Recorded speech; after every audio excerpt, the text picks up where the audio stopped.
లవోదికీయ సంఘ పరిస్థితి ఏంటి అంటే మనము మినహాయింపు కాదు, మనకు కూడా అదే పరిస్థితి గమనించాలి. అయితే అందరూ అటువంటి పరిస్థితి కాదు, అందరిది అటువంటి పరిస్థితి అని నేను చెప్పట్లేదు. సంఘం ఎక్కడుంది? లోపల ఉన్నది. దేవుడు ఎక్కడ ఉన్నాడు అంటే బయట ఉన్నాడు. దేవుడు బయట పెట్టి సంఘం లోపల ఆరాధన చేసుకుంటా ఉంది. నా మాట అర్థమైందండి? అర్థమైంది అన్నాడు. ఒకసారి చెప్తారా? కొంతమందికి అర్థమైంది, అంతకు అర్థం కాలేదు. అయితే మరొకసారి చెప్తాను. ఈరోజు సంఘం అంటే విశ్వాసుల సమూహం. అర్థమైందండి? సంఘం అంటే ఎవరు? మనమే, నమ్మేవారమే. మనమందరం కలిస్తేనే ఒక సంఘం అవుతుంది. అయితే అందరూ ఒకేలాగా నమ్ముతున్నారంటే అందరూ ఒకేలాగా నమ్మట్లేదు. కొంతమంది నమ్ముతున్నారంటే ఏమి నమ్ముతున్నారు? నాకేదో కార్యం జరగాలని నమ్ముతున్నారు. నిజమైన దేవుడు ఆయనని, సృష్టికర్త అయిన దేవుడు ఆయనని, ఆయన మన దేవుడు, మన మహాదేవుడు, మనము ఆయన బిడ్డలము, ఆయన ప్రజలము, ఆయన యొక్క బిడ్డలమని ఎంతమంది నమ్ముతున్నారంటే అందరూ నమ్మట్లేదు. అందరికి ఆ విషయం సత్యం కూడా తెలియదు.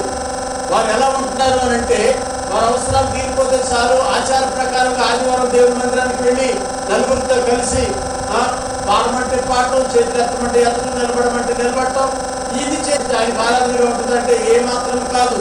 మంచి క్రియలు చేస్తే ఆయనకు ఆరాధనగా, మనం మంచి క్రియలు చేయడం వలన ఆయనకు నైవేద్యం చెల్లించిన వారికి అవుతాం. అర్థమైందండి? ఈ విధంగా ఈ సత్యం ఎంతమందికి తెలుసు? ఎంతమంది ప్రభుని నమ్ముకొని దేవునికి నైవేద్యంగా ఉండటానికి, దేవునికి ఆరాధనగా ఉండటానికి, దేవుని ఆరాధించడానికి హృదయం అంటే పూర్ణ ఆత్మతో, పూర్ణ శరీరంతో, పూర్ణ మనసుతో, హృదయంతో ఆయన ఆరాధించాలనే ఉద్దేశంతో ఎంతమంది దేవుని సన్నిధిలో కొనసాగుతున్నారు. ఏదో కాసేపు దేవుని సన్నిధిలో వచ్చి మందిరంలోకి వచ్చి ఆరాధన చేసుకుంటున్నారు చూశారు, వారితో మాట్లాడుతున్నాడు ప్రభు. ఇదిగో నా సహోదరి, నా సహోదరుడా, నువ్వు ఎటువంటి పరిస్థితిలో ఉన్నావు నాకు తెలియదు, కానీ ప్రభు నీతో మాట్లాడుతున్నాడు. నీ హృదయపు వాకిలి తడుతున్నాడు. అర్థమైందండి? నీ హృదయపు వాకిలి తడుతున్నాడు ఆయన. ఎవడైనాను, ఆ మాట చూడండి, ఎవడైనాను నా స్వరము విని ఆ తలుపు తీసిన ఎడల నేను అతని యొద్దకు వచ్చి అతనితో నేనును, నాతో కూడా అతడును భోజనము చేయుదము. దేవునికి స్తోత్రం. హల్లెలూయా. ఎంతమందికి ఇష్టం చెప్పండి? మీకు ఇష్టం లేదా? కొంతమంది చేయట్లేదు. పిల్లలు, ప్రభుతో భోజనం మీకు ఇష్టం లేదా? అయితే ఒక మాట చెప్పాలి. భోజనం అనేసరికి నా నోట్లో నీళ్ళు వస్తాను. నా బలహీనత అండి. అంటే ఆపోజిషన్ వాళ్ళు కూడా మాట్లాడుతున్నారు. ఏమనంటే, ఇక్కడ సారీ రాజకీయాలు మాట్లాడకూడదు, కానీ ఆ మాట చాలా హైలైట్ చేసేసి ఎంతో గొప్పగా చెప్పుకుంటా ఉన్నారు. మంచిది, ఎవరికే నాకు అక్కర్లేదు. ఏంటి మీ సంతోషమే నా సంతోషం అనుకుంటాం. అవునా కాదా? ఏమండి? అందరూ సంతోషంగా ఉండాలి, అందరూ ఆనందంగా ఉండాలి. మనం కూడా సంతోషిద్దాం, మంచిది. ఏమండి? కానీ కొంతమంది అసూయ పడేవాళ్ళు ఉంటారు. కొంతమంది అసూయపడేవాళ్ళు అసూయపడినండి. మనం మాత్రం సంతోషించే వారితో కలిసి ఉందాం. అవునా కాదా? ఒకటి ఆఫ్టర్ ఆల్ క్షమించాలి ఈ మాట అన్నందుకు. ఒక ప్రధానమంత్రి గారితో భోజనం చేస్తున్న ముఖ్యమంత్రి గారి గురించి ఎంత అతిశయపడితే, ఎంతగా ఉప్పొంగిపోతే, సృష్టికర్త అయిన దేవుడు, ఏమండి? సృష్టికర్త అయిన దేవుడు, ఆయన భూమి అగాధ స్థలములు ఆయన చేతిలో ఉన్నవి, ఆయన సమస్తమును కలగ చేసిన వాడు.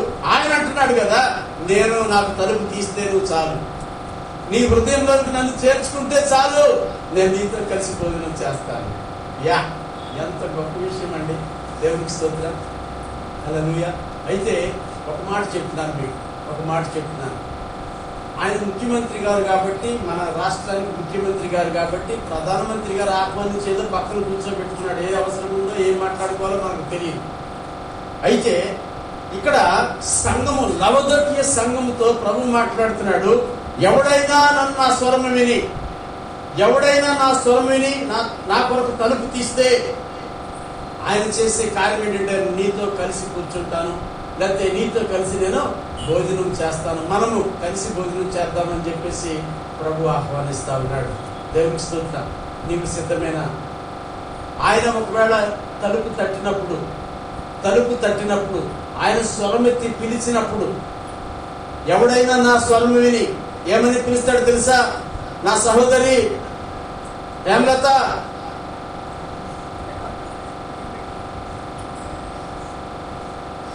నా సహోదరి శాంతి అని తలుపు తట్టాడు అనుకోండి.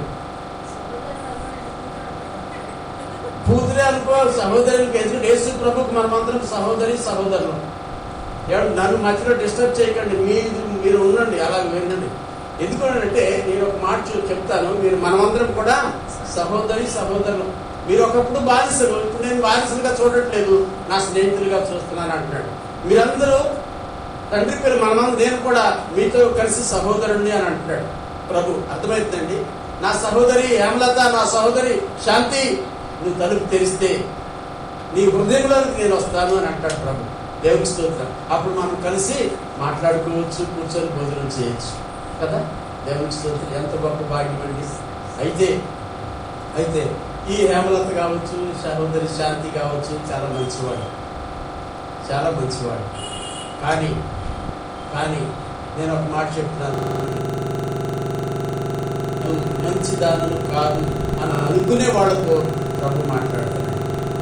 అర్థమైందమ్మా నా మాట? ఎవరైతే ఒకవేళ నేను మంచిదాన్ని కాదు, ప్రభు వేరెత్తడానికి కూడా నేను యోగ్యురాలను కాదు అని అనుకుంటానున్నారో చేసుకోవాలి. దేవుని దగ్గర మన విషయము ఏది మరుగైన లేదు. ఎందుకంటే ఆయన దగ్గర మనం ఏది దాచలేము. ఆ విషయం మీరు జ్ఞాపకంలో ఉంచుకోనండి. ప్రభుకి తెలియకుండా మనం ఏదైనా దాచిపెడదాం అనుకుంటే అది అసంభవం. ఆయనకు సమస్తము తేటగా కనిపిస్తూ ఉంటుంది.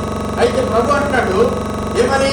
నీవు చల్లగానైనాను వెచ్చగా అయినాను లేవు, నువ్వు ఎలా ఉన్నావు ఆయనకు తెలుసు. ఆయన మాట్లాడుతున్నాడు. తర్వాత ఏమంటాడు? చల్లగా ఉండటం అంటే పూర్తిగా లోపంలో ఉండటం. అర్థమైందండి? పూర్తిగా లోపంలో ఉండటం. మేలు ఏంటి? మేలు అంటే ఒక సమయం వస్తుంది, లోపల నుంచి నిన్ను రక్షించుకుంటాడు. అర్థమైందండి? చల్లగా ఉండటం ఏంటంటే పూర్తిగా లోకంలో ఉంటే ఒక సమయం వస్తుంది. ఉదాహరణకి మన ప్రియులు మాన్యత నిన్నటి వరకు లోకంలో ఉన్నది, పోయిన నెలలో ఆమె రక్షించబడింది.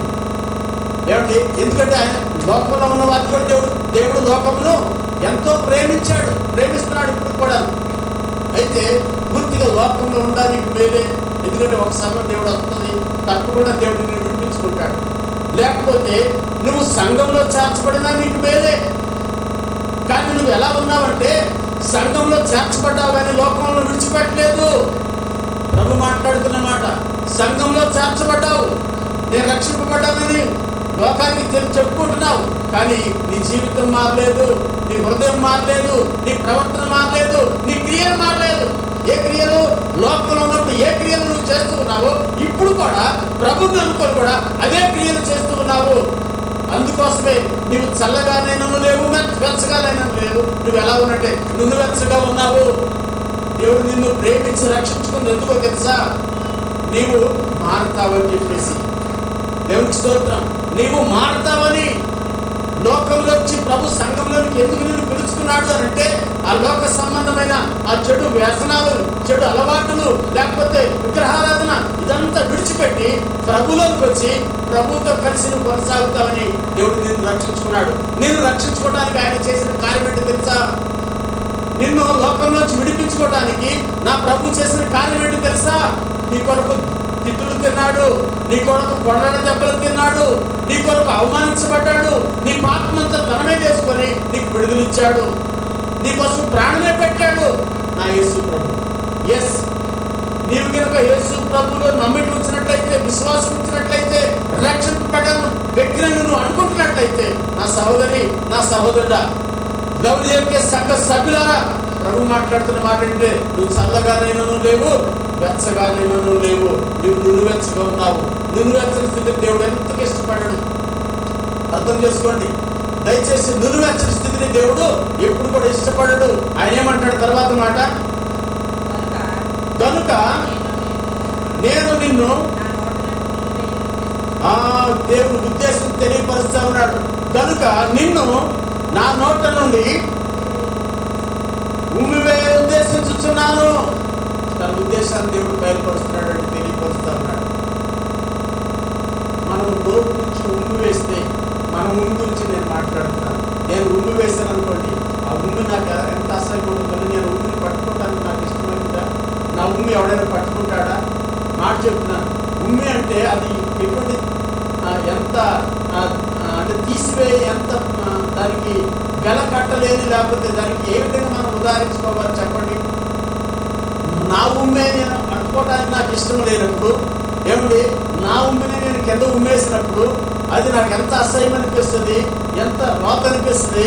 ఆ రీతిగా ప్రభు అంటున్నాడు కదా, నా నోట నుండి ఇప్పుడు మనం ఎక్కడున్నామట, సంఘం ఎక్కడుంది అని అంటే ఆయన ఒక వ్యక్తితో మాట్లాడినట్టుగా మాట్లాడుతున్నాడు. నువ్వు నా గొంతులో అడ్డుగా ఉన్నావు, నేను మొగిలేకపోతా ఉన్నాను, కక్కలేకపోతా ఉన్నాను, నిన్ను భరించడం కష్టంగా ఉంది, నిన్ను సహించడం కష్టంగా ఉంది, నేను ఉమ్మివేయ ఉద్దేశిస్తున్నాను, నువ్వు ఊసేసిన తర్వాత ఇక నేను నీ వైపు చూడను అన్నట్టుగా ప్రభు మాట్లాడుతున్నాడు.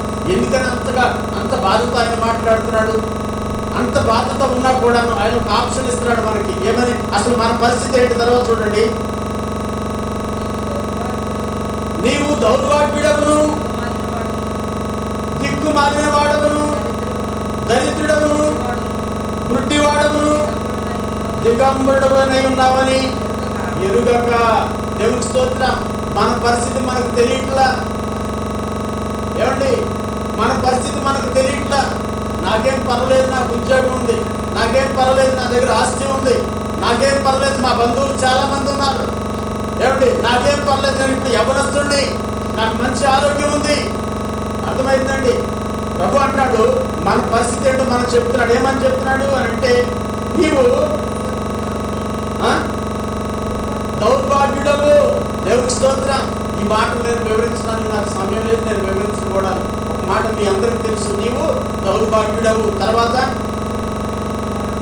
దిక్కుమాలిన వాడవు, తర్వాత దరిద్రుడవు, గుడ్డివాడవు, దిగంబరుడవు. దేవుని స్తోత్రం. ఏమండి, మొట్టమొదటి ప్రభు అంటున్నాడు నీవు దౌర్భాగ్యుడు అంటున్నాడు, నీవు దిక్కుమాలిన వాడు అంటున్నాడు, మూడవది దరిద్రుడు అంటున్నాడు, నాలుగవది గుడ్డివాడు అంటున్నాడు, ఐదవది దిగంబరుడు అంటున్నాడు. దేవుని స్తోత్రం. ఈ 5 విషయాలు మీరు జ్ఞాపకం చేసుకోనండి. మీరు ఒకసారి ఇంటికి వెళ్ళిన తర్వాత ధ్యానం చేసుకోనండి. ఏంటి ప్రభు ఇలా మాట్లాడాడు వాక్యంలో నుంచి సేవకుల ద్వారా? నేను అంత దౌర్భాగ్యుడినా? ఒకసారి మీరు ఆలోచించుకోండి. నేను అంత దరిద్రుడినా? అంత దిక్కుమాలి ఉన్నా నేను? ఒకసారి మీరు లేకపోతున్నావు. ఇంకా ఏమంటాడు అక్కడ? నీవు దిగంబరుడు, నాకు మంచి మంచి బట్టలు ఉన్నాయి అనుకుంటున్నావేమో, మంచి మంచి వస్త్రాలు ఉన్నాయి, పట్టు చీరలు ఉన్నాయి, లేకపోతే సఫారీ షూట్లు ఉన్నాయి అనుకుంటున్నావేమో. ప్రభు అంటున్నాడు కదా, నీవు దిగంబరుడవు, నీకు వస్త్రాలు లేవు. ఎందుకు జరిగినప్పుడు ఇటువంటి పరిస్థితిలో ఉన్న నిన్ను నన్ను, ఇటువంటి పరిస్థితిలో ఉన్న నిన్ను నన్ను మనం ప్రభువుకు చోటు ఇవ్వనందువలన, ప్రభువుకు అవకాశం ఇవ్వనందువలన, ప్రభు బిడ్డలు మనం చెప్పుకుంటూ ప్రభు సన్నిధిలో కొనసాగుతున్న మనతో ప్రభు అంటాడు, ఇదిగో నేను తలుపు తడుతున్నాను. ఇప్పుడు అనుకుంటున్నావు, నేను దేవుని నమ్ముకున్నా, దేవుని సన్నిధిలో కొనసాగుతున్నా అనుకుంటున్నావు, వస్త్రాలు ఉన్నాయని అనుకుంటున్నావు, ధనం ఉందని అనుకుంటున్నావు. ఇవన్నీ ఒట్టిదే. నీకు ఇవన్నీ ఉన్నా లేకపోయినా దేవుడు నీకుంటే, దేవుడు నీతో ఉంటే, అర్థమైందండి? ఇవి ఉన్నా మాత్రం మనం జ్ఞాపకం చేసుకోవాలి, దేవుడు మనకు కావాలి. దేవుడికి స్తోత్రం. హల్లెలూయా. ఆ దేవుడు నీతో అంటున్నాడు, ఇప్పుడైనా మించిపోయింది లేదు. నీవు దౌర్భాగ్యుడు అయినప్పటికీ నేను నీ స్థితిలోనికి వస్తున్నాను, నీవు దిగంబరుడు అయినప్పటికీ నేను నీకు వస్త్రాలు ఇవ్వటానికి వస్తున్నాను. అర్థమైందండి? నీవు గుడ్డివాడైనా అయినప్పటికీ నీ కన్నులు తెరిపిస్తాను, నేను వస్తాను నీ దగ్గరికి, నీ కన్నులు తెరిపిస్తాను, నేనేంటో నీకు చూపిస్తాను, నా శక్తి ఏంటో లేకపోతే నా ప్రేమ ఏంటో నీకు చూపిస్తాను, నా కార్యాలు నువ్వు చూడగలుగుతావు నీ కళ్ళు తెరవబడినట్లు. దేవునికి స్తోత్రం. అర్థమైందండి? ప్రభు అంటాడు, నీవు నా కొరకు నీ హృదయపు వాకిలి తెరిచినట్లయితే, నీవు నా కొరకు నీ హృదయపు వాకిలి నాకు అవకాశం ఇవ్వు, చిన్న అవకాశం ఇచ్చి చూడు, నేనేం చేస్తాను. ఎస్ నా ప్రియ సహోదరి, నా సహోదరుడా, దేవుడు మన హృదయాన్ని తడుతున్నాడు మనం తీయగలిగితే. ఎందుకంటే ఆయన బలవంతంగా ఎవరి జీవితంలోనికి రాడు. గమనించండి, బలవంతంగా ఎవరి హృదయంలోనికి రాడు. మనల్ని ఎంతో ప్రేమిస్తున్నాడు, ఆయన మనల్ని గౌరవిస్తున్నాడు. అర్థమవుతుందండి. మన అనుమతి లేకుండా మన జీవితంలో జోక్యం చేసుకునేవాడు కాదు. మన అనుమతి లేకుండా మన కుటుంబంలో జోక్యం చేసుకునేవాడు కాదు. అర్థమవుతుందండి. నీ కుటుంబంలో లేకపోతే నీ జీవితంలో నువ్వు అనుమతిస్తేనే ఆయన నీ లోనికి వచ్చి నీ పట్ల కార్యములు చేస్తాడు. నా సహోదరి, నా సహోదరుడా, ఒక్క విషయం జ్ఞాపకం చేసుకోవాలి. ఆయనకు అనుమతి ఇచ్చినప్పుడు ఆయన మనలోనికి వచ్చి మనలో నివాసం చేయడానికి, అంత మాత్రమే కాదు, ఆయన మనతో కలిసి భోజనం చేయడానికి ఆయన ఇష్టపడుతున్నాడు. మరొక మాట చూద్దాం, లూకాసు వార్తలో ఒక మాట చూద్దాం. లూకాసు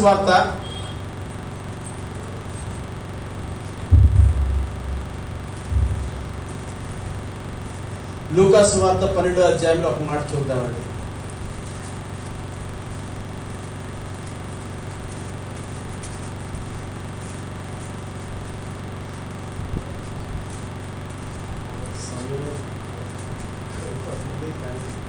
లూకాసు వార్త 12వ అధ్యాయం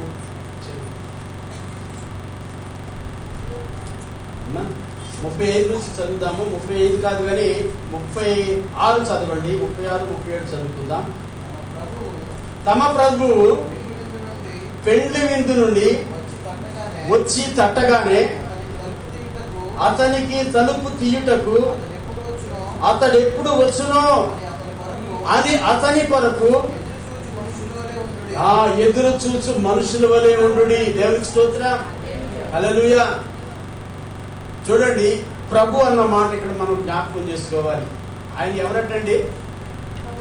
ప్రభు అంటే మీకు తెలుసు కదా. ఉదాహరణకి ఒక మాట చెప్తాను. నా పెద్ద అధికారి, పై అధికారి వస్తాడు అనుకోని, ఇప్పుడు పై అధికారి అనే బదులు మన రాష్ట్రానికి పెద్ద అధికారి ఎవరు? ఇప్పుడు సీఎం. దేవునికి స్తోత్రం. పెద్ద అధికారి ఆయనే మన రాష్ట్రానికి. ఎందుకంటే అధికారం మనమే ఇచ్చాం, మమ్మల్ని ఏర్పడి చేయమని చెప్పేసి ఓట్లేసి గెలిపించాం, మనమే అధికారం ఇచ్చాం, మన సమ్మతి తెలియపరిచాం. అవునా కాదండి? ఆయన మనం ఇచ్చిన అధికారాన్ని బట్టి ఆయన అధికారి అయ్యాడు. ఒకవేళ ఆయన ఇప్పుడు ఈ చుక్కవనిపాలెం కాలనీ వస్తున్నాడు అనుకుందాం. ఈ కాలనీ పట్ల ఆయన ప్రణాళిక ఉంది. బహుశా రావచ్చేమో కూడా, హాస్పిటల్ ఓపెన్ చేయడానికి వస్తాడేమో, నాకు తెలియదు, మాట చెప్తున్నాను. అయితే ఆయన వస్తున్నాడంటే ఎంత హడావుడి ఉంటుంది ఇక్కడ, ఎంత ఎదురు చూస్తారండి. అవునా కాదా? ముఖ్యమంత్రి ఇదికి వచ్చాక ఇక్కడ నుంచి వస్తే ఆయన వెళ్ళేటప్పుడు హెలికాప్టర్లో వెళ్తున్నాడు అనుకోండి, ఇక్కడ చుక్కవనిపాలెం చూసుకుంటానే వెళ్తాడు, ఎయిర్పోర్ట్లో దిగుతాడు, దిగి అక్కడి నుంచి కారులో వస్తాడేమో. ఏమండి, ఆ ఎయిర్పోర్ట్ ఫ్లైట్ వెళ్ళక ముందు నుంచే 2 రోజుల ముందు నుంచి రెడీ అయిపోతుంది, చుక్కవనిపాలెం అంతా మెరిసిపోతా ఉంటుంది. అవునా కదా? ఈ కాలనీని అంత డెవలప్ చేసేస్తారు, అప్పటికప్పుడు రోడ్లు వచ్చేస్తారు. ఎందుకంటే కొన్ని ప్రాంతాలకు వెళ్ళినప్పుడు మనం చూస్తున్నాం, ఆ ప్రాంతం రూపురేఖలు మారిపోతా ఉన్నాయి. దేవునికి స్తోత్రం. ఏమండి, అయితే ఆయన రాక కోసం ఎంత సిద్ధపాటు చేస్తారు చూడండి కదా, ఎంత సిద్ధపాటు. మరి ఆయన ప్రభు, సృష్టికర్త, ఆయన నేను సిద్ధమని చెప్పేసి చెప్పినప్పుడు, ఇదిగో నేను వస్తున్నానని చెప్పినప్పుడు, ఇదిగో నేను తలుపు తడుతున్నానని చెప్పినప్పుడు మనం ఎంత సిద్ధపాటు కలిగి ఉండాలి? ఒకసారి ఆలోచించండి. సిద్ధపడాలా వద్దా? ఎలా సిద్ధపడాలి? ఎప్పుడు వస్తాడో తెలియదు. వస్తానని అప్పుడు జరిగిందని అంటే బాధపడతారని అయితే తప్పదు. ఎందుకంటే వాస్తవం చెప్పుకోవాలి, చెప్పాలి. ఏంటి ఇక లాభం లేదని చెప్పేసి అప్పుడు ఈ సదుపాయాలు లేవు. ఫోన్ తీసుకుని ఎన్నిసార్లు చేస్తాం? అవుందా ఏం చేస్తాం మేము? ఏమండి, అటువంటి పరిస్థితి. కానీ నా ప్రియ సహోదరి, అంటే పుడుకోవాలి, కానీ ప్రభు అంటాడు ఆత్మలో మెరుగు కలిగి ఉండాలి. దేవునికి స్తోత్రం. పట్ల నిద్రపో, కానీ ఆత్మలో మెరుగు కలిగి ఉండాలి తెలుస్తా ఉంటాడు. అయితే ఇక్కడ చూడండి, ఏమంటాడు? ప్రభు పెండ్లి విందు నుంచి వచ్చి తట్టగానే అతనికి తలుపు తీయుటకు అతడు ఎప్పుడు వచ్చునో అని ఉండండి. దేవుని స్తోత్రం. మీరు ఎలా ఉండాలని అంటాడు? దళితులకి సంఘర్షులు ఎలా ఉండాలంటాడు? పెండ్లి విందు నుంచి ప్రభు అంటే అధికారి ఎప్పుడు వస్తాడో ఆయన తట్టగానే తలుపు తీస్తే తట్టగానే తలుపు తీయలేదనుకోండి, అప్పుడు ఏమైందో తెలుసు ఏమండి. గాడ్స్ ఏం చేస్తే గాడ్స్ ఉంటారు కదా సీఎంకి, ఆయన వచ్చేసరికి వీళ్ళందరూ గేట్లు మూసి నిద్రపోయారనుకోండి, ఏం చేస్తారప్పుడు గేట్ అలసిపోయారా చేసి సరే పట్టుకోలేదు మొత్తం అంతా డిస్కస్. వాళ్ళదే కాదు, వాళ్ళ గడ్డ ఎవరైతే ఇంటి దగ్గర ఉంటాడో ఆయనతో డిస్ప్యూట్ చేయాలి. అర్థమైందండి. గడ్డ ఏం చేశాడు కానీ దాని ప్రతిఫలం ప్రత్యవసానం ఏమో జరిగింది. హెడ్గా హెడ్ కుటుంబానికి హెడ్ అనేది హెడ్ ఎంత మంచోడైనా ఏదో కింద సరువు సరి లేకపోతే వాడు కూడా వస్తుంది.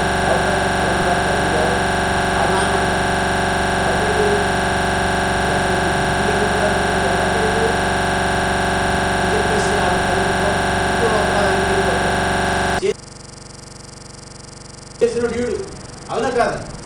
నిద్రపోయినోడు వీడు, పని సరిగ్గా చేయనోడు వీడు. కానీ ఆడేమంటాడు తెలుసా? వీడికి శిక్షిద్దా, ఎవడు ఎవడ తాలూకు అని వెనక్కి వెళ్ళిపోతాడు, ఎక్కడికో వెళ్ళిపోతాడు అన్నమాట. చూడండి, వాళ్ళేం చేశారు పాపం, కానీ వీడి చేసిన దానికి పర్యవసానం. మాస్టర్ గారు ఇదే బోధిస్తారా? మీకు ఇటువంటి అనుభవాలు వచ్చినాయా లేదా ఎప్పుడన్నా? గమనించండి, మనం చేసే బుద్ధిహీన పనులను బట్టి ఏమండి నీ క్రియలను నేను ఎరుగుతున్నాను అంటాడు ప్రభు. ప్రకటన గ్రంథంలో ప్రభు అంటాడు, నీ క్రియలను నేను నా సహోదరి. మనం చేసే పని ఎలా చేయాలంటే దేవుని బిడ్డలుగా దేవుని సన్నిధిలో కొనసాగుతున్నట్టుగా బుద్ధిహీన క్రియలను విడిచిపెట్టాలి. మనం చేసి ఏ పనైనా సరే ఆ పనిని బట్టి దేవుని నామం మహిమపరచబడాలి. తద్వారా మనకు అప్పుడు ప్రభు నిన్ను బట్టి సంతోషిస్తాడు, నిన్ను బట్టి ఆనందించి ఇదిగో నా కుమారుడు, ఇదిగో నా కుమారుడు, నేను నా కుమారుడు కలుసుకుంటాను అని అప్పుడు ప్రభు ఇష్టపడతాడు. ఇక్కడ ఏమంటాడు చూడండి, ప్రభు పెండ్లి విందు నుంచి వచ్చి తట్టగానే అతనికి తలుపు తీయటప్పుడు అతను ఎప్పుడు వచ్చునా అని గ్రంథం చూడండి. పరమ కీర్తనల గ్రంథము, పరమ కీర్తనల గ్రంథం 5వ అధ్యాయం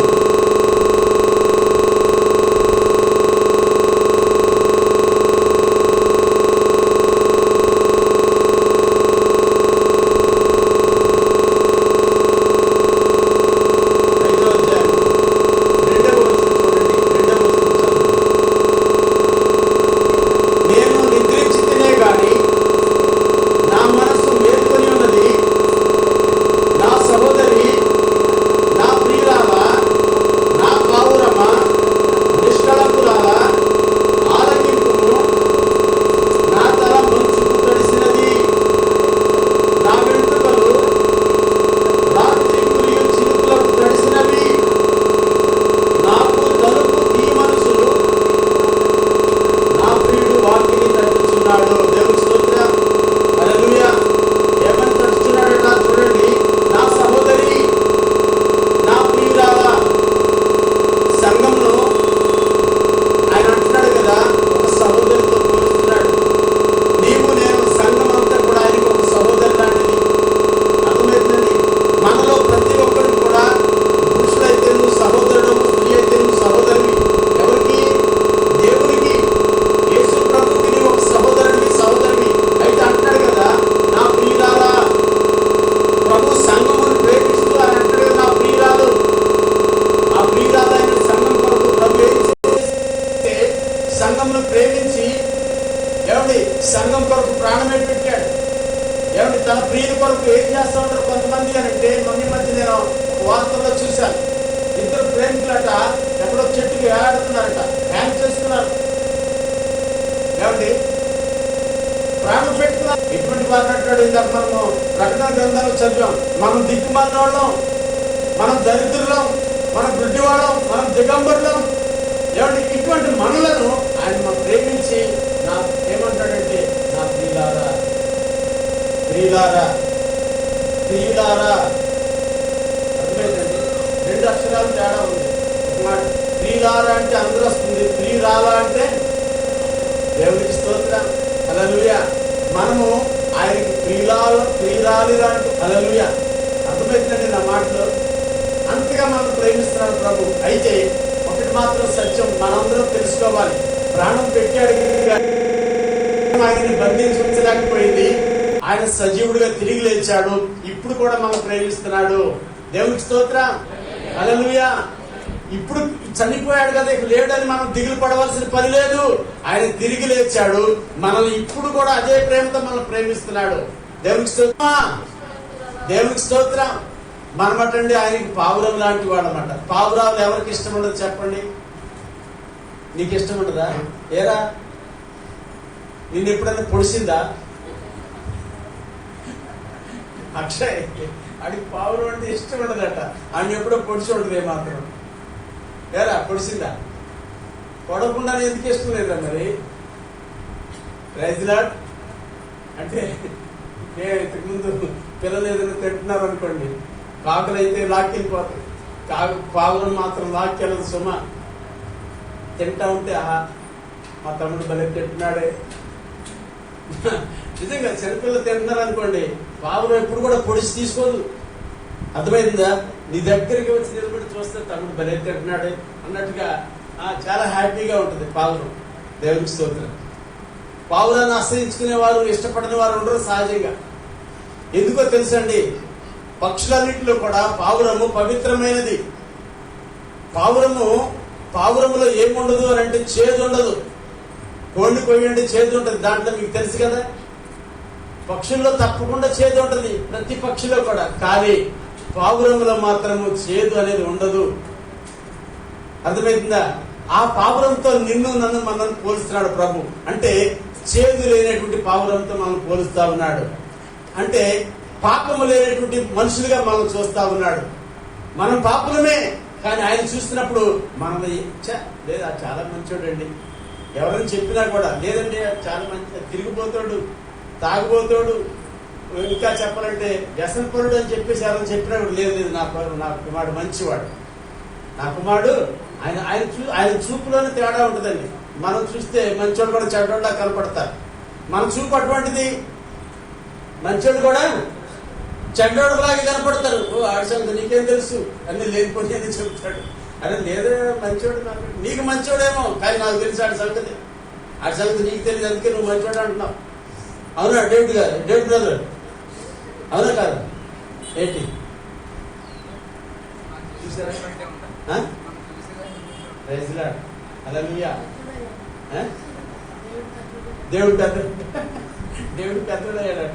మంచిది. అయితే తెలిపిటారా ఇక్కడ ప్రభు మనం చూసే చూపులు ఏంటంటే, మనం ఎటువంటి వారమైనా, ఏమండి, మనం తిరుగుబోతులమైనా, లేకపోతే మనము దిగంబరులమైన, మనం దిక్కుమాలిన వాళ్ళమైనా, మనం పాపం చేసే వాళ్ళమైనా, ఆయన మనం చూసినప్పుడు ఏంటంటే సంటి బిడ్డల్లా కనిపిస్తామట ప్రభు దృష్టికి. ఎస్, ఆ విధంగా చూసి అటువంటి వారమని మనం ఎంచి ఆయన మనం తలుపు తడుతున్నాడు మన జీవితంలోనికి రావడానికి, మనతో కలిసి భోజనం చేయడానికి ఆయన ఇష్టపడుతున్నాడు. అయితే ఇక్కడ సంఘంతో తలుపు తడితే ఈ సంఘం ఎలా ఉంటుందట? నా సహోదరి, నా ప్రియురాలా, నా పావురమా, నిష్కళంకురాలా. ప్రభు అంటాడు నిష్కళంకురాలండి. ఆమె నిష్కళంకురాలు, అతడు నిష్కళంకుడు. అచ్చా, నిష్కళంకుడు, ఇంకా ఆయన సంగతి మీకేం తెలుసు అని మీరు అంటారేమో. మీరు ఎన్నన్నా ఆయన మాత్రము నా బ్రదర్, ఆ బ్రదర్ నిష్కళంకుడు అండి, ఆమె నిష్కళంకురాలండి.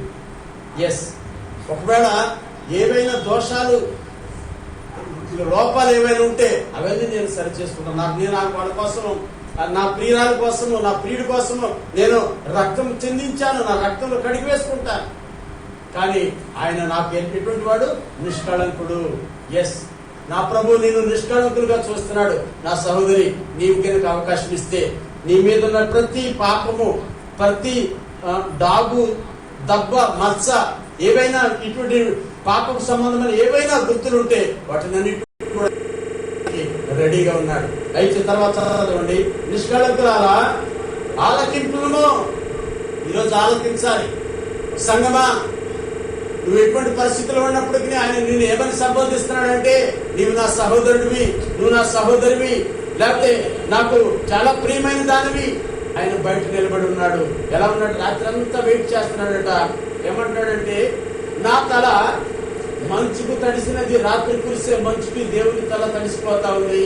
తర్వాత నా వెంట్రుకలు రాత్రి కురియు చినుకులకు తడిసినవి, వర్షంలో కూడా నీ కొరకు నిలబడి వెయిట్ చేస్తున్నాడు. గమనించాలి నా సహోదరి, నా సహోదరుడా, ప్రభు నీ కొరకు, నా కొరకు, మనందరి కొరకు నిలబడి ఎదురు చూస్తా ఉన్నాడు. మంచులో తడుస్తున్నాడు, వర్షంలో తడుస్తున్నాడు. అంటాడు కదా, నాకు తలుపు తీయమనుచు నా ప్రియుడు వాకిలి తట్టుచున్నాడు. ఒక సహోదరి అంటా ఉంది, సంఘం అంటా ఉంది, నా ప్రియుడు తలుపు తడుతున్నాడు, తలుపు తడుతున్నాడు. సంఘం అంటా ఉంది, తలుపు శబ్దం వినపడతా ఉంది సంఘానికి. కానీ సంఘం ఎలా ఉందంటే, తీద్దామా వద్దా, తీద్దామా వద్దా. మీకు సంగతి చెప్పనా, కొంతమంది ఉంటారు, యోహాను సువార్తలో మనకు ఒకడు ఉంటాడు స్నేహితుడు, సిగ్గుమాలి మాటి మాటికి తలుపు తట్టాడట. నా స్నేహితుడు వచ్చాడు దూరదేశం నుంచి, రాత్రి తినడానికి ఏం లేదు, మరి వాడిని ఆకలితో అలాగే పడుకోబెట్టాలా, నువ్వు నాకు స్నేహితులు అని చెప్పేసి నీ దగ్గరికి వచ్చాను కాబట్టి నాకు ఏదైనా ఇవ్వు అని చెప్పేసి మాటి మాటికి తలుపు తట్టాడట. సిగ్గుమాలి మరీ తలుపు తట్టాడట. ఎందుకు, స్నేహితులు కదా అని. స్నేహితుల దగ్గర సిగ్గు దాపరికాలు ఉంటాయా? స్నేహితుల దగ్గర బాగా స్నేహం చేసేవాడికి తెలియాలి, అవునా కాదు? ఉంటాయండి, ఉండవు. అన్ని తల్లిదండ్రులు చెప్పలేము, కానీ స్నేహితుల దగ్గర మాత్రం అన్నీ చెప్పుకుంటారు కదా. ఎందుకంటే మనం అందరం ఒకప్పుడు స్నేహం చేసుకోవడం మంచిది. అయితే ప్రియమైన తింటారా ఇక్కడ, కానీ ప్రభు మాత్రం నేను ఒక మాట చెప్తున్నాను, జ్ఞాపకం ఉంచుకోనండి. తలుపు తడతాడు, ఏ రాత్రిలో ఎప్పుడో మనకు తెలియదు, వచ్చి తలుపు తడతాడు. తీసావా, ఓకే అంటారు కదా. అదృష్టం ఎప్పుడో ఒకసారి తలుపు తడుతుంది. అదృష్టం తీసిన దాకా తలుపు తడుతూ ఉండదు, ఒకసారి 2 సార్లు తలుపు తడుతుంది. తీసావా, దేవునికి స్తోత్రం, అదృష్టం నేను వరిస్తుంది. ఏమండి, సేమ్ అదే ఇక్కడ కూడా వర్తిస్తుంది. ప్రభు ఒకసారి 2 సార్లు తలుపు తడతాడు అంతే. తీసావా, దేవునికి స్తోత్రం, ఆయన నీ లోపలికి వస్తాడు. ఇక్కడ నాకు సంఘం ఏమంటుంది, 3వ వచనం, నేను వస్త్రము తీసివేసి తిని నేను మరలా దాన్ని ధరింపనేలా నా పాదములు కడుగుకొంటిని. ఈ మాటలు నేను వివరించట్లేదు, వద్దు చదువుదాం. తలుపు సందులో నా ప్రియుడు చెయ్యి ఉంచగా నా అంతరంగము అతని ఎడల జాలిగొనెను. నా ప్రియునికి తలుపు తీయ లేచి తిని నా చేతుల నుండి నా వేళ్ల నుండి జటమాంసి గడియల మీద స్రవించను. నా ప్రియునికి నేను తలుపు తీయనంతలో అతడు వెళ్ళిపోయాను. చూడండి ఎంత విచారకరమైన విషయం. మన కోసము ప్రభు వెయిట్ చేస్తాడు, ఎదురు చూస్తాడు, తలుపు తడతాడు, ఎక్కడైనా తీస్తాడు, సమయం ఇస్తాడు. సమయం ఇవ్వకుండా ఆయన ఇలా తలుపు తట్టి వెళ్ళిపోయేవాడు కాదు. అక్కడ రాత్రి అంతా నేను వెయిట్ చేశాడట. మంచుకి తల తడిచిపోయింది, వర్షానికి తడిచిపోయాడు, నిలబడ్డాడు, తలుపు కొట్టాడు. ఇక్కడైనా తీస్తుందేమో, ఇక్కడైనా తీస్తాడేమో నా సహోదరుడు. నేను ఆయనలోనికి వెళ్ళి ఆయనతో కలిసి నేను ఉండాలని ప్రభు ఆశపడుతున్నాడు. దేవునికి స్తోత్రం, హల్లెలూయా. నా మాట అర్థమైందా? నా ప్రియ సహోదరి, నా సహోదరుడా, ఒక మాట మనం జ్ఞాపకం చేసుకోవాలి. నీవు ఎటువంటి పరిస్థితుల్లో ఉన్నా ప్రభుకు తెలుసు. అయినప్పటికీ ఆయన నిన్ను నన్ను ప్రేమిస్తున్నాడు. మనం ఆయన దృష్టికి ఒక నిష్కళంకమైనటువంటి మనుషులుగా ఉంటున్నాం. చేదు లేనటువంటి పావురం వలె మనం కనపడుతున్నాం. ఆయన మనను ప్రేమిస్తూ ఆయన మనం అంటున్నాడు కదా, నీవు నా ప్రియుడవు, నా ప్రియురాలు అని చెప్పేసి, నాకు ఇష్టడవు అని చెప్పేసి ప్రభు మాట్లాడుతున్నాడు. అంత మాత్రమే కాదు, నీవు నా ప్రభువు లాంటి వాడు, నా సహోదరివి, నా సహోదరుడు. ఎస్, మనమందరం ఒక తండ్రి బిడ్డలో ఆయన నీ జీవితాన్ని మార్చడానికి సిద్ధంగా ఉన్నాడు. ఆయన సర్వశక్తి కలిగిన దేవుడు. దేవునికి స్తోత్రం. భూమి అగాధ స్థలంలో ఆయన చేతిలో ఉన్నవి. ఆయన నిన్ను నన్ను మనల్ని సృజించిన వాడు, నీ సృష్టికర్త అయినటువంటి ఆ దేవుడు నీలోనికి రావడానికి ఇష్టపడుతున్నాడు. చూడండి, ఈ సమస్త సృష్టాంతరిక కలుగ చేసిన దేవుడు మనలోనికి వచ్చి మనలో నివాసం చేయాలని ఆయన ఆశపడుతున్నాడు. కనుక నా ప్రియ సహోదరి, నా సహోదరుడా, అవకాశం ఇస్తే ఆయన స్వరం విని తలుపు తట్టినప్పుడు ఆ స్వరం విని తలుపు తీస్తే ఏమంటాడు? మూలవాక్యం ఒకసారి చదువుదాం. ప్రకటన గ్రంథము 3వ అధ్యాయం 20వ వచనం ఒకసారి చదువుతామండి. ఇదిగో ఇదిగో ప్రభు అంటాడు, ఇదిగో నేను తలుపు యొద్ద నిల్చుండి తట్టుచున్నాను, ఎవడైనాను నా స్వరము విని తలుపు తీసిన వెడల. ఏమని? ఇది నా స్వరం అని. కొంతమంది అంటారు, ఎవరో నువ్వు స్వరాన్ని గుర్తుపట్టట్లేదా? పోయిన వారం ప్రభు మనం ఏమని మాట్లాడుతున్నాం, ఏ వాక్యం చెప్తున్నాం? ఎస్, ఆఖరి స్వరం నువ్వు వినవా? నీ సృష్టికర్త స్వరం నువ్వు వినవా? నీకు అర్థమైనటువంటి వాడు, నీకు బాగా నేను ఎరిగిన వాడు, నీవు కూడా ఆయన స్వరాన్ని గుర్తుపడతావు ఎప్పుడు శ్రద్ధగా ఆలోచించినట్లయితే. కొంతమంది ఆలోచించడం తక్కువ, ఎదురు చూడటం అసలే ఉండదు. ఏమంటే ఎదురు చూడటం అసలే ఉండదు. ఎదురు చూసినా కూడా ఏదో శబ్దమైంది లేదని అనుకుంటారు తప్ప ప్రభు వచ్చాడేమో, ప్రభు తడుతున్నాడేమో, ఇటువంటి ఆలోచన చాలా తక్కువ మందికి ఉంటుంది. కనుక ఇక్కడ ప్రభు ఇదిగో నేను తలుపు యొద్ద నిల్చుని తట్టుచున్నాను, ఎవడైనాను నా స్వరం విని తలుపు తీసిన ఎడలా నేను అతని యొద్దకు వచ్చి అతనితో నేను నాతో కూడా అతడును భోజనం చేయడము. నేను కూడా అతనితో అతను నాకు, మనము భోజనం కలిసి చేస్తామని చెప్పండి. ప్రభు అంటే సృష్టికర్త, మనమెవరము పూర్తిగా పాపం. ఏమండి దౌర్భాగ్యులకు ఎవరి గురించి అంటే మన గురించి, సంఘం గురించి ప్రభు మాట్లాడుతున్న సంఘం పరిస్థితి మనం ధ్యానించుకున్నాం. సంఘం ఎటువంటి దిగుమాలి సంఘం. ఏమండి ఇంకా దరిద్రమైన సంఘం. ఎస్, లేకపోతే వస్త్రహీనతలో ఉన్నటువంటి సంఘం, వస్త్రాలు లేవు అందరికీ. ఏమండి దిగంబరమైన సంఘం. అటువంటి సంఘాన్ని, అటువంటి మనుషులను దేవుడు ప్రేమించి దేవుడు మాట్లాడుతున్నాడు. ఎస్, మన పరిస్థితి అంతా అదే నా ప్రియ సహోదరి. అయినప్పటికీ ప్రభు మనం ఎంతగా ప్రేమిస్తున్నాడు అంటే మనతో కలిసి భోజనం చేయడానికి, మనతో కలిసి సహవాసం చేయడానికి, మనతో కలిసి జీవించడానికి ప్రభు ఇష్టపడుతున్నాడు. కనుక ప్రభుకు అవకాశం ఇచ్చి చూద్దాం. మన జీవితాలు ఆశ్చర్యంగా మార్చబడతాయని ప్రభుత్వం మనం చేస్తున్నాను. ఆ రీతిగా మనం కొనసాగినట్టు ప్రభుత్వ ప్రభుత్వం అందరికీ అనుగ్రహించి నడిపించింది కాక ఆమె ప్రార్థన చేసుకుందాం. నేను ప్రార్థన చేస్తాను. దయచేసి తమ వచ్చి కళ్ళు మూసుకోనండి. మహాపరిశుద్ధుడైన తండ్రి, అత్యంత కృపా కనికరము గల దేవ,